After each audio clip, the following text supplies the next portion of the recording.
하나님은 우리를 향하신 기쁘신 뜻이 있습니다. 그 기쁘신 뜻을 이루시기 위해서 성령님께서 지금도 저와 여러분에게 찾아오셔서 역사하고 계십니다. 바로 하나님께서 기뻐하시는 그 열매를 맺도록 하시기 위해서입니다. 그리고 하나님께서 저와 여러분을 두고 원하시는 그 기쁘신 뜻이란 우리를 영광스러운 자리에 앉혀주시고 싶어 하신다는 것입니다. 그래서 성령님께서 끊임없이 우리를 인도하고 계시는 것입니다. 말씀으로 인도해 주시고 깨닫게 하시고 주의 종을 통해 권면하시는데, 문제는 그런 권면을 늘 받으면서도 그 말씀대로 순종하지 못하는 거, 이게 문제예요. 잘 안 된다라는 거예요. 순종하면 높은 자리에 하나님께서 분명히 세워주신다고 약속하셨고, 하나님은 거짓말하시지 않고 약속을 지키시는 분이시라는 것을 우리가 알면서도 순종이 잘 안 되는 거예요. 순종하면 내 삶이 영광스럽게 될 것임이 분명하잖아요. 하나님의 약속이기 때문에 말이에요. 순종을 안 하기 때문에 내가 영광의 자리에 올라가지를 못한다라는 것이죠. 순종이 잘 안 돼요. 왜 그럴까요? 그런 순종의 삶이 지금 현재적으로 영광스럽지가 않기 때문입니다. 오히려 굴욕적이고 무시당하는 일이라고 생각됩니다. 지금 당장 손해 같습니다. 세상적인 가치관으로는 어리석기 짝이 없는 그런 삶인 것 같아요. 그래서 즐거움으로 순종하기가 어렵습니다. 썩 내키지가 않아요. 그런데 본문에서 말씀하는 그 순종해야 할 일이 뭐라고 했습니까? 바로 지금까지 우리가 3일밤 예배마다 또 지난 주일 오후 예배 때도 말씀을 우리가 들었습니다마는 뭐냐? 예수 그리스도의 마음을 품는 일이다. 나보다 나를 더 낮게 여기는 그런 마음으로 사는 삶이라는 것입니다. 이런 삶이 내 본성으로는, 내 기질로서는 겸손의 자리로 이렇게 나아갈 수가 없어요. 나는 그렇게 살 존재가 되지 못해요. 그렇지만 하나님의 말씀이기 때문에, 하나님의 뜻이기 때문에 순종하여 입술을 깨물고 그렇게 겸손의 자리로 내려가는 그 겸손을 가리켜서 무슨 겸손이라고 그랬죠? 복종의 겸손. 복종의 겸손. 주님과 같이. 주님이 복종의 겸손이었다. 십자가의 잔을 받는 것이 주님이 원치 않으셨어요. 할 수만 있으면 이 잔이 내게서 지나가도록 해주시면 안 되겠습니까? 이것이 내 뜻입니다. 그러나 내 뜻대로 하지 마시고 아버지의 뜻대로 하시옵소서. 나는 받고 싶지 않지만 하나님의 뜻이기 때문에 내가 복종합니다. 그래서 겸손의 자리로 내려오셨다. 그것이 바로 복종의 겸손. 주님께서 복종하셔서 하나님의 말씀에 아버지의 뜻에 복종하셔서 겸손하셨다. 바로 그것을 본받으라 하는 것입니다. 그래서 우리 주님께서 그렇게 겸손의 자리로, 복종의 겸손의 자리로 내려가시는 것을 우리 하나님께서 기뻐하시면서 높은 자리에 앉히시고 높여주시는 그런 모범을 보이시고는 너희도 그렇게 하면 내가 그렇게 해주리라. 이렇게 말씀합니다. 우리가 어떻게 예수님의 자리까지 올라갈 수가 있겠습니까? 그러나 이걸 아셔야 됩니다. 예수님은 하나님의 독생자 아들입니다. 하나밖에 없는 아들이십니다. 그런데도 그 예수님 때문에 우리도 하나님의 양자, 자녀가 된 거예요. 여러분, 우리가 얼마나 영광스러운 존재들이냐. 예수님과 같은 하나님의 아들들, 예수님과 같은 하나님의 아들들이라는 사실입니다. 천사가 하나님의 자녀 속에 들어갑니까? 그래서 천사도 부러워한다라고 하는 거예요. 로마서 8장 28절을 우리가 잘 압니다. 뭡니까? 하나님을 사랑하는 자, 곧 그 뜻대로 부르심을 입은 자들에게는 모든 것이 합력하여 선을 이루느니라. 이 말씀을 잘 아실 겁니다. 그런데 이 다음 바로 29절 말씀에 보면 하나님이 미리 아신 자들을 또한 그 아들의 형상을 본받게 하기 위하여 미리 정하셨으니 이는 그로 많은 형제 중에서 맏아들이 되게 하려 하심이니라. 예수님을 맏아들로, 하나밖에 없는 독생자 예수 그리스도를 혼자 두시 아니하시고 동생을 많이 두게 하셨다. 맏아들이 되게 하셨다. 이 엄청난 말씀입니다. 실상은 말도 안 되는 말씀인 거예요. 독생자 예수님을 저와 여러분의 큰형님으로 맏형이 되게 하셨다. 이게 말이 됩니까? 우리가 하나님의 독생자 예수님의 형제들, 예수님의 동생들이다. 그러면은 우리가 예수님을 큰형 이렇게 부르면 되겠습니까? 근데 불러도 된다라는 거예요. 그러면 여기 있는 여성도 여러분들은 여자들이니까 주님을 부를 때 뭐라고 불러야 됩니까? 큰오빠. 이렇게 부르라는 말인가? 그렇다고 기도하다가 큰오빠 이렇게 하라는 말 아닙니다. 그런 말은 아니고. 의미가 그렇다는 거예요. 의미가. 우리는 영원토록 주님, 나의 주인이신 주님, 내 생명의 주님 이렇게 불러야 할 것입니다만 적어도 우리의 신분은 그렇다는 것을 아셔야 된다는 거예요. 그래서 하나님을 아버지라고 부를 때에 아버지 이것을 넘어서서 아바 아버지, 아파 아버지, 아빠 이렇게 부르게 하셨다는 거예요. 다시 말씀드리면 하나님의 계획하심과 또 기쁘신 뜻이 있는데 그게 바로 예수님을 닮도록 하시겠다는 것입니다. 예수님을 맏아들로 그리고 우리를 자녀로 삼으셨기 때문에 예수님과 같은 자녀로 살기를 원하신다는 거예요. 그러니 보십시오. 예수님을 우리의 큰 형님으로 삼으셔서 그분을 닮는 삶을 살도록 만세전에 이미 계획하셨고 그분을 십자가에 달아 죽이시기까지 하시면서 겸손의 본을 보이도록 해놓으시고는 너희도 이와 같이 맏아들을 닮으면 너희도 복종의 겸손의 자리에 내려가서 살면 내가 너희를 아들의 영광스러운 자리에 앉히리라. 이 말씀을 하고 계신 거예요. 그리고는 성령 하나님께서 저와 여러분 안에서 우리가 바로 이 일에 소원을 두고 행하게 하신다는 거예요. 여러분 성령의 역사를 경험하지 않으셨습니까? 여러분 신앙의 양심이라는 게 있는 거예요.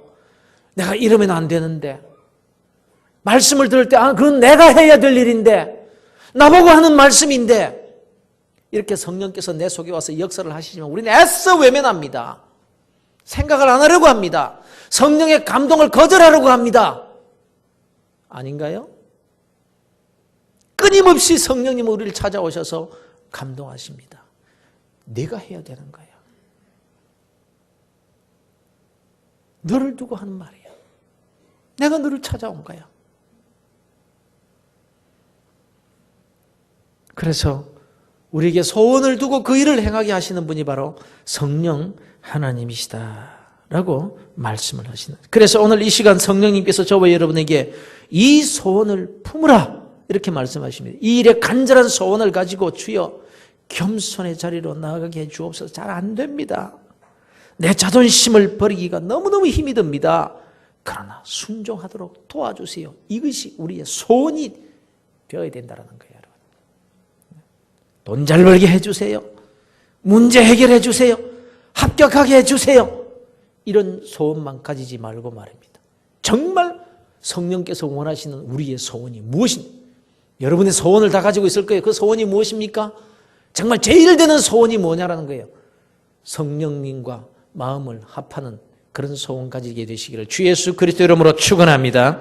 그리고 더 나아가서 내 본성으로는 내 성질을 죽일 수도 없고 내 기질로는 자존심 내려놓을 수 없지만 하나님께서 기뻐하시는 뜻이기 때문에 하나님의 말씀이기 때문에 복종하는 복종의 겸손의 자리로 나아갈 때에 높여주시고 그 이름을 뛰어나게 해주셔서 영광스러운 인생이 되게 하시고 또 그 일로 말미암아 하나님도 영광을 받으시고 싶어 하신다는 거예요. 그러니 여러분 이것이 하나님의 뜻일진데 우리가 피할 수 있겠습니까? 어떻게 이 하나님의 열심을 막을 수가 있겠습니까? 지금도 성령님께서 찾아오셔서 권면하고 계십니다. 다만 우리가 순종할 수도 있고 거절할 수도 있습니다. 맏아들을 닮은 동생들이 될 수도 있지만 나는 그냥 나대로 내 본성대로 내 기질대로 그렇게 살아갈 수도 있는 거란 말씀입니다. 그러나 한 가지 분명한 사실이 뭔가 하면 하나님의 뜻을 떠난 삶의 결과는 너무나 분명하다라는 거예요. 지금 내가 사람들에게 존경을 받는 삶을 살고 계신가요? 많은 사람들이 나를 존경하고 계신가요? 그렇다고 생각하시나요? 아니면 무시를 당하는 그런 삶입니까? 지금 내 이름이 존귀한 자리에 있어서 나 때문에 하나님이 영광을 받으시는 삶입니까? 아니면 나 때문에 하나님의 이름이 욕을 먹고 교회에는 덕을 끼치지 못하고 그냥 그리스도인이라는 아들이라는 신분만 가지고 그렇게 살아가는 그런 삶입니까? 어느 쪽이십니까? 그러면서 여러분 분명한 사실은요, 다 사람들에게 존경받기를 여러분은 원하시잖아요. 그리고 그 일을 그 사람들에게 존경받고 싶어 하는 그런 삶을 살았잖아요. 자긍심이 가득한 삶을 살고 싶어 했고, 또 우리가 예수를 믿는 사람들이기 때문에 하나님께 영광이 되고 복음을 위해서 하나님 나라를 위해서 크게 일하고 싶어 하는 마음들 다 가지고 계시잖아요. 그런데 오히려 그 반대의 삶이 되었다라고 한다면 그 이유가 오히려 그렇게 높아지려고 했기 때문에, 내 자존심 그렇게도 세우려고 했기 때문에, 맏아들 되신 예수님을 닮은 낮은 자리에 내려가지 않았기 때문에 그 결과가 이렇게 된 것 아닌가요? 하나님의 말씀이 진리라면, 하나님이 거짓 말씀을 하실 수 없으시다면, 하나님 말씀 그대로 된다면, 그것을 우리가 믿는다면 지금 내 모습이 왜 이런 모습이 되어 있을까? 하나님의 말씀 앞에서 신앙의 양심으로 우리 자신을 살펴보아야 되지 않겠나요? 그렇게 계속 살아가실 건가요? 그렇게 살다가 주님 만나게 되실 건가요? 사랑하는 성도 여러분, 하나님의 뜻이 이렇게까지 분명하고 이렇게까지 강하게 말씀하고 계시다면 우리가 어떻게 살아야 되겠습니까? 아무쪼록 예수님 닮은 삶을 살고 볼 일인 것입니다. 나보다 남을 낮게 여기는 이 겸손한 삶을 살기 위해 애를 써야 되리라는 것입니다. 잘 안 되죠, 안 되지요. 그러나 이를 악물고 이런 삶을 살려고 애를 쓰면 하나님께서 우리의 삶을 영광스럽게 해주실 것이고, 이게 안 되고 교만한 삶을 살면 그 반대가 될 것이기 때문에 이것은 그냥 듣고 한 귀로 듣고 한 귀로 흘릴 그런 문제가 아니라는 거예요. 열심히 일하는 것보다 이것이 더 중요한 거예요. 열심히 공부해서 세상에서 출세하는 것보다 이게 더 중요한 거예요. 그러니 사랑하는 성도 여러분, 아무쪼록 겸손하기 위해서 애를 쓰시는 성도들 되시기를 주의 이름으로 축원합니다. 그래서 좀 참으십시다. 참으십시다. 입술을 꼭 깨물어 보십시다, 여러분. 말 같지 않은 말을 하는 사람의 말이라 할지라도 좀 들어주십시다. 우리가 무슨 일을 하든지 원망이나 시비가 없이 하십시다. 원망이나 시비가 일어난다면, 큰 소리가 난다면 누구 때문인가 한번 생각을 해보시란 말이에요. 너 때문이다? 혹시 나 때문은 아닌지.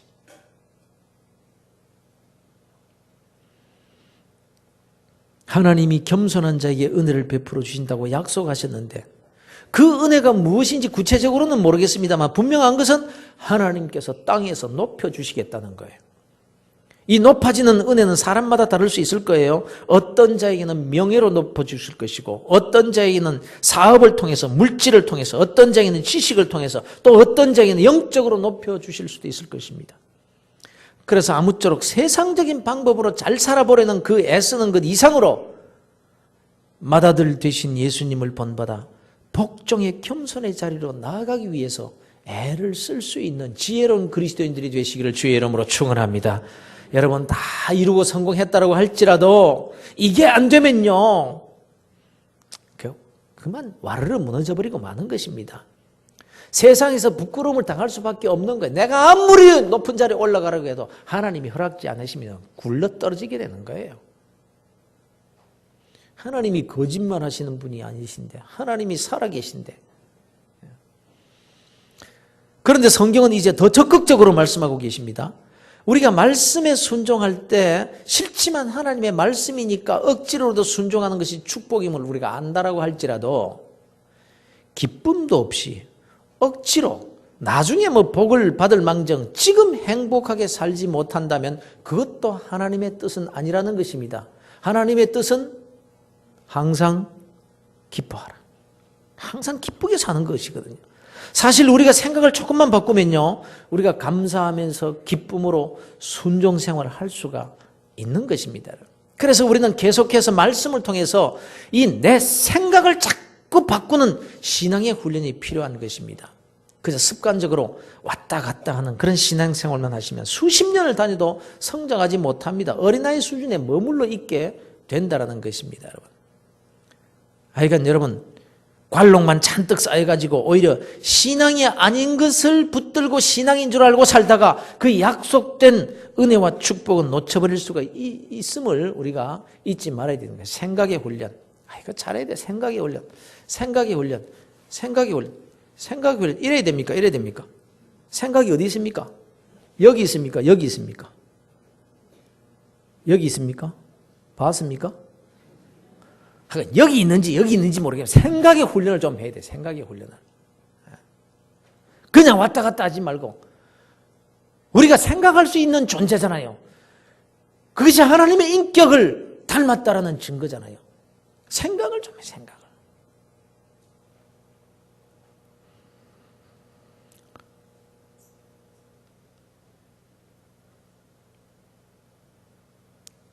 하나님의 분명하고도 확고한 말씀을 그대로 두고 더 이상 무슨 말을 할 것이며 내가 왜 고집을 부리겠냐란 말입니다. 그러면 그럴수록 가시채를 뒷발질하는 그런 삶이 되고 말 것인데 뻔히 알면서 그 삶을 계속 살아갈 수 없잖아요. 그런 걸 오늘도 우리에게 주시는 이 하나님의 말씀을 마음에 깊이 새기시고 단 마음으로 받으셔서 이 말씀에 순종하는 자리까지 나아가는 복된 그리스도인들이 되시기를 바랍니다. 무엇보다도 하나님이 여러분을 부끄러운 자리에 두시지 않으시고 영광스러운 자리에 앉혀주시는 그 은혜가 있기를 주의 이름으로 축원합니다.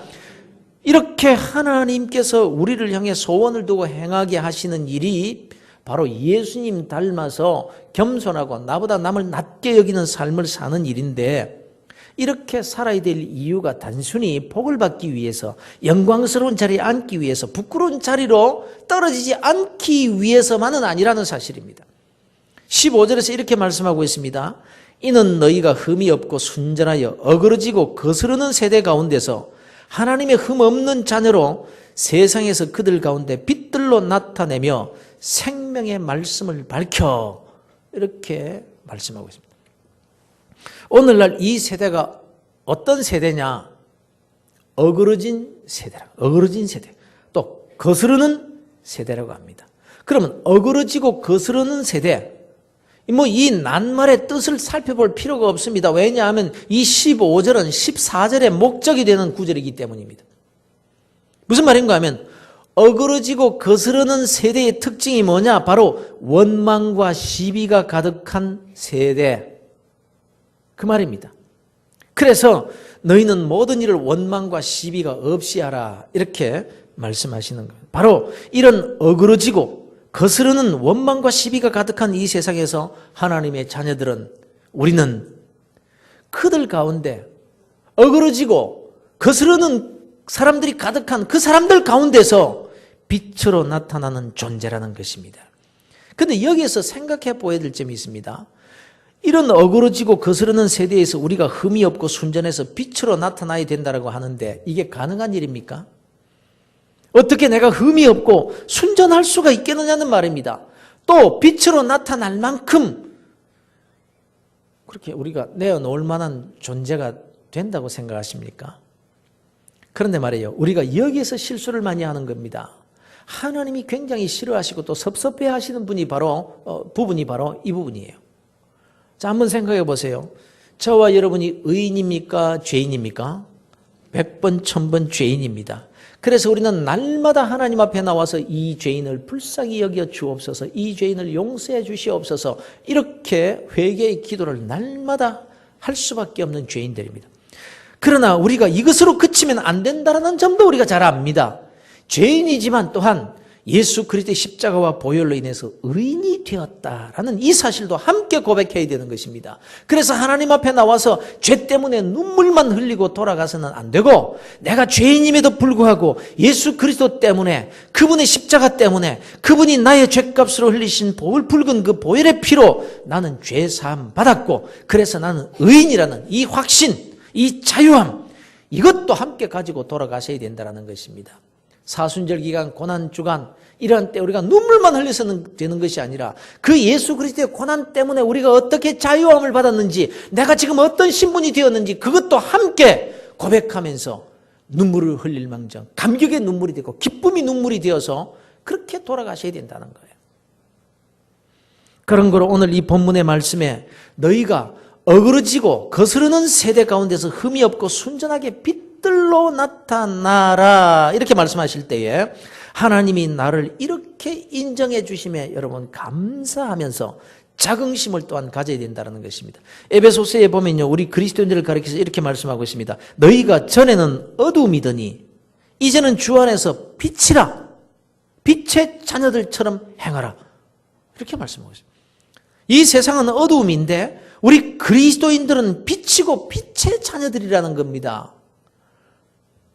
오해하지 마십시오. 빛이 되라는 것이 아닙니다. 너희는 주 안에서 빛이라, 이렇게 말씀합니다. 그래서 빛의 자녀들처럼 행하라, 이렇게 말씀하고 있는 거예요. 빛 되려고 하지 않아도, 뭐 비추려고 특별한 행동을 하지 않아도 이미 빛이기 때문에 비치고 있어요. 그래서 빛의 자녀들처럼 행하라는 거예요. 무엇이 빛이든지, 뭐 좋은 빛이든지 안 좋은 빛이든지 내 의지와는 상관없이 우리는 사람들에게 비치는 빛이라는 거예요. 불신자들이 예수 믿는 사람들을 두고 유난히 비난을 많이 합니다. 저 세상의 사람들, 세상 사람들이 뭘 잘못하거나 이상한 짓들을 하면 아이고 또 미친놈 하나 나왔네, 이런 정도로 생각합니다.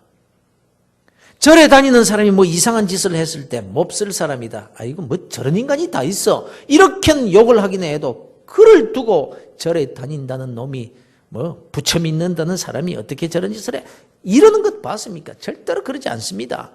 그러나 유독 예수 믿는 사람이 뭘 잘못하면 꼭 그 사람을 두고 욕하는 것이 아니라 예수 믿는다는 게, 교회 다닌다는 게, 집사라는 게 꼭 이러잖아요. 왜 그럽니까? 성당에 다닌다는 게, 이런 말 들어보셨어요? 참 이상하죠. 이상하잖아요. 왜 그러냐는 거예요. 교회 목사가 시켜서 나쁜 짓 했습니까? 예수님이 시켜서 나쁜 짓 했습니까? 아니 교회가 잘못 그렇게 하라고 가르쳐서 그런 짓 했습니까? 그런 것이 아니라는 것을 그들도 잘 알고 있지만, 교회에서 무엇을 가르치는지 그들도 잘 알고 있지만, 아이들을 교회 보내면 정말 좋은 말씀을 가르친다는 걸 그들이 다 인정하고 있지만,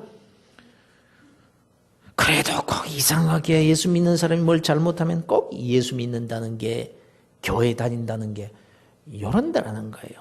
이것만 보아도요, 성경 말씀이 진리라는 것이 여실히 증명되는 거예요. 빛이기 때문에, 드러난 빛이기 때문에. 여러분 잊지 마시기를 바랍니다. 내가 인정을 하든 안 하든, 내가 허물이 많든 적든 예수 믿는 사람은 이미 빛이 되어 있는 거예요. 그래서 주님께서 이렇게 말씀하셨습니다. 너희는 세상의 빛이라. 산 위에 있는 동네가 숨겨질 수 있더냐? 등경 위에 놓인 등불과 같다라는 거예요. 이건 어떻게 할 수가 없는 거예요. 그 산 위에 있는 동네를 어떻게 그 감춥니까?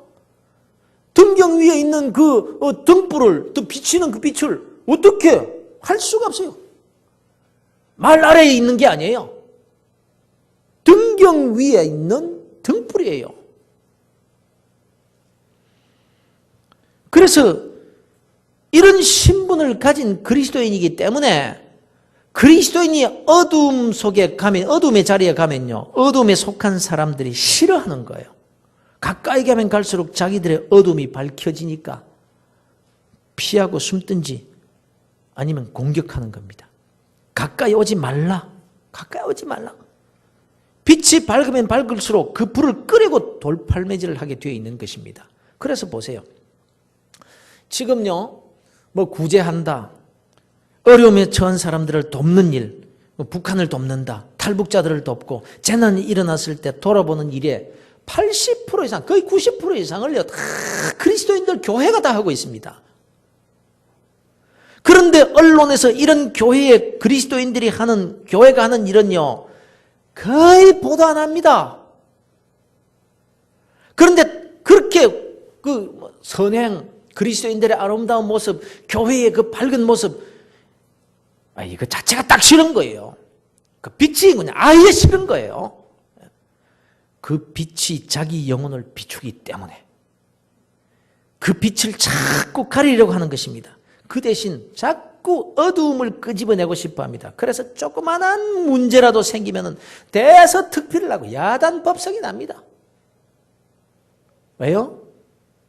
진리의 말씀, 하나님께서 말씀하신 그 말씀이 진리이기 때문에 그런 거예요. 그래서 성경은 말씀하고 있습니다. 빛의 자녀들은 빛의 자녀들처럼 행하라. 비록 실수가 있고 허물이 있고 죄가 있지만 예수 그리스도 그분 때문에 죄사함 받았고 어둠의 세계에서 이미 빛의 세계로 옮겨진 존재라는 사실을 잊지 말라는 것입니다. 그렇다면 여러분, 빛답게 빛으로 사는 삶이란 어떤 삶을 말하는 것일까요? 성경의 문맥을 따라볼 때 빛으로 사는 삶이란 바로 예수님 닮은 삶을 살라는 것입니다. 겸손하게 나보다 남을 더 낮게 여기는 삶을 살라는 겁니다. 그것을 사람들이 보게 만들라는 거예요.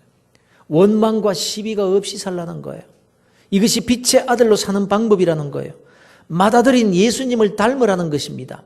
이 일을 위해서 하나님이 성령님께서 날마다 우리로 소원을 두고 행하게 하신다라고 하는 것입니다. 그런데 말이에요, 이렇게 겸손하게 나보다 남을 낮게 여기며 원망과 시비가 없이 살아야 될 또 다른 이유가 있습니다. 우리 함께 15절, 16절을 함께 읽어보시겠습니다.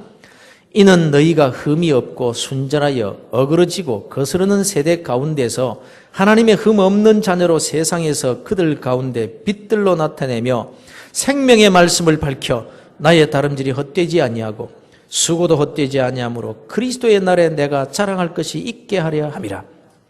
세상에서 그들 가운데, 세상 사람들 가운데 빛들로 나타내며 생명의 말씀을 밝혀, 생명의 말씀을 밝혀, 이렇게 겸손하게 주님을 닮아 빛으로 살아가야 될 가장 중요한 이유가 바로 생명의 말씀을 밝히는 일 때문이라는 거예요.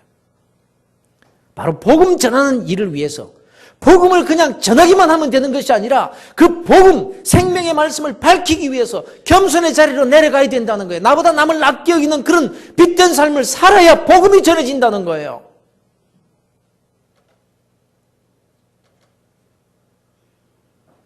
그러니 여러분, 우리 하나님이 이 복음 전하는 일, 선교와 전도와 생명을 구하는 일에 얼마나 열심인지는 잘 아시잖아요. 우리 주님께서 마지막 우리에게 유언으로 남기신 사명이 바로 이 사명이잖아요. 그래서 바로 이 일을 위해서 겸손하게 예수님처럼 나보다 남을 낮게 여기며 섬기며 봉사해다오, 이것입니다. 우리를 예수님의 그 영광의 자리에 두시겠다고까지 약속해 주시면서까지 말입니다. 이 하나님의 마음을 이해하실 수 있기를 바랍니다. 그러니 사랑하는 성도 여러분, 신앙생활 너무 복잡하게 또 너무 어렵게 생각하지 마세요. 다 하나님이 아십니다. 뭐 우리가 뭐 하는 줄 알아요? 하나님이 다 하시는 거예요. 다만 우리에게 요구하시는 것은요, 그 일 앞에서 겸손한 모습을 보고 싶어 하시는 거예요. 이걸 놓칩니다. 하나님께서 우리를 일시키시라고 부르신 것 같아요. 뭐 우리 같은 사람한테 일을 맡기셔요. 하나님이 천사시켜서 하실 수 있는 것이고, 갑부시키고, 능력 있는 사람, 지식 있는 사람, 돈 있는 사람, 이런 사람 그냥 딱 무릎 꿇게 만들으셔서 얼마든지 하실 수 있습니다. 그럼에도 불구하고 우리 같은 사람에게 일을 맡겨놓으시고 지켜보고 계신 것은요, 우리를 사랑하시기 때문에, 우리를 주님의 자리에 올려주시기 위해서, 우리를 낮추시기 위해서, 겸손하게 하시기 위해서, 맏아들 되신 예수 그리스도를 닮도록 하기 위해서 오늘도 하나님은 우리를 지켜보고 계십니다. 그런데 우리는 일 때문에, 문제 때문에 그 앞에서 나보다 남을 낮게 여기는 삶을 포기해버립니다. 마치 내 지식과 내 지혜와 내 능력으로 일을 할 수 있는 것처럼. 이게 교만입니다.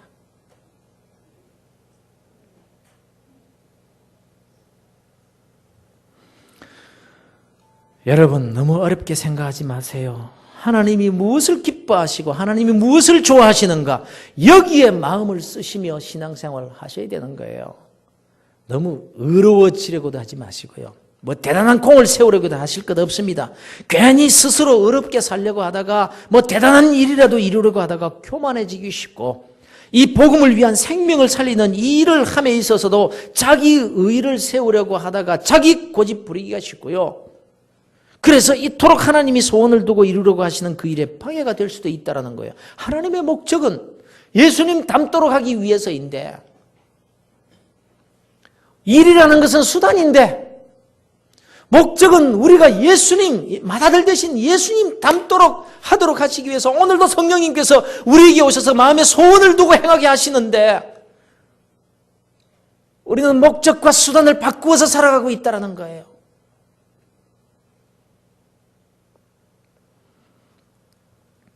그러니 여러분, 복잡하게 생각할 것 없습니다. 그저 모든 일에 겸손을 훈련하시길 바랍니다. 나보다 남을 낮게 여기고자 하는 연습을 여러분 자꾸 하시길 바랍니다. 할 수만 있으면 원망과 시비가 있는 자리를 피하겠다고 다짐을 하시길 바랍니다. 그 자리는요, 교만의 자리입니다. 백해무익한 자리가 되는 거예요. 바울의 각오를 보십시오.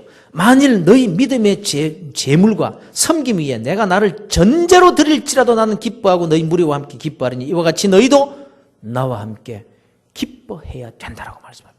여기서 말하는 믿음의 재물과 봉사란 바로 겸손하게 낮아져서 원망이나 시비가 없이 복음을 위해서 일하는, 복음을 위해서 낮아져서 예수님 닮은 그런 모습으로 사는 이 일을 두고 하시는 말씀입니다. 바울은 이 일을 위해서라면 자기가 전제로 들어줘도 좋다는 거예요. 전제, 관제란 제사의 마지막 부분에 포도주를 제물 위에 붓는 의식인데, 이것은 바로 죽음을 뜻하는, 순교를 뜻하는 거예요. 내 피를 붓는다고 똑같은 거예요. 바울 사도는 이 일을 위해서라면, 사랑하는 빌립보 교인들이 이런 복음을 위해서 낮아지고 나보다 남을 낮게 하는 예수님 닮는 그런 훈련의 일이라면 거기에 생명을 부어도 좋다는 거예요. 아니, 그 일이 기쁨이라는 말이에요. 살아야 될 목적이라는 말입니다. 이것이 얼마나 영광스럽고 복된 일인지를 바울이 알기에 그 일이 빌립보 교인들이 얼마나 축복을 받는 일인지를 알기 때문에 이와 같이 너희도 기뻐하고 나와 함께 기뻐하라. 기쁨으로 일을 감당하라고 그렇게 말씀을 하고 있는 것입니다. 그러니 성도 여러분, 신앙생활을 하실 때 복음을 위해서, 이 복음이 전해지는 이 일 때문에 여러분의 자존심 좀 내려놓으실 수 없겠습니까? 복음 때문에. 하나님이 원하시니까 입술 한번 꾹 깨물면 안 되겠습니까? 나보다 좀 남을 낮게 여겨주시면 안 되겠습니까?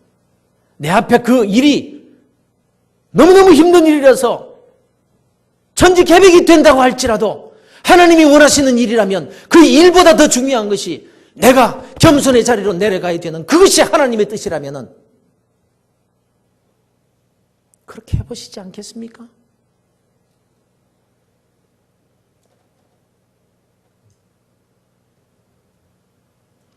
여러분, 바로 이런 삶이 기쁨이 되고 감사가 될 때까지 연습하시고 또 훈련하시기를 바랍니다. 주님은 이 일을 위해서 십자가에 달리셨습니다. 채찍에 맞으셨습니다. 온갖 수모를 다 당하시고도 입술을 굳게 다무셨습니다.